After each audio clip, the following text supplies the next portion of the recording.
It's time for another Beacon Leaders Minute. Hi, I'm Dr. Pat Scott, and I'm President and CEO of Uhmms, a communication training firm. And we teach people to speak, lead, and inspire.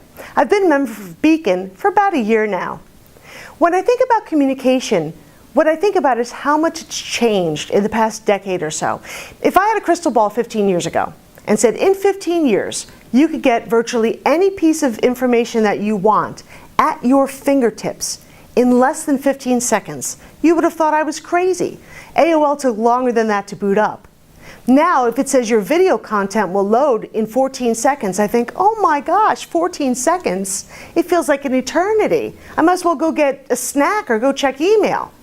Our expectation of how we're going to take communication in has fundamentally changed. Now, I know I'm going to date myself, but when I was a kid and I needed to get a piece of information, I'd actually have to get my mother to put me in a car and take me to a library. I'd have to go to the card catalog, walk my fingers through, pull out the card, give it to the librarian. She'd have to make a copy, give it back, I'd drive home only to realize I had the wrong article. Now, if it's not in the top half of my Google search, I abandon it completely. We are in an always-on, one-click-away world, and we want things to come fast. Our audiences have fundamentally changed, and if we don't continue to change strategically as communicators, we may become extinct. There have been two fundamental shifts in the past decade or so that really have underlied this problem. The first one is our attention spans are shorter than they've ever been before. According to some articles, they're as short as 8 seconds. So your audience no longer wants you to wind up and give the preamble and all the history to get to your point. We want you to be relevant, give us what we want, and get to the point as quickly as we can. The second fundamental shift is the value of information. Back in the day, Henry Ford made things. We were in the industrial age.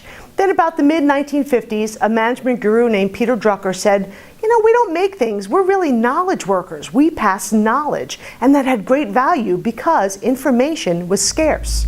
Well, information is no longer scarce, so it doesn't have the value it once had. What is scarce now is attention and engagement and meaning.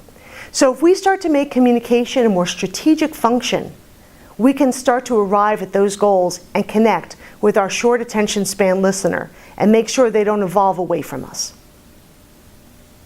Beacon is the premier executive networking organization serving the Mid-Atlantic region. To learn more, go to beaconforlife.org.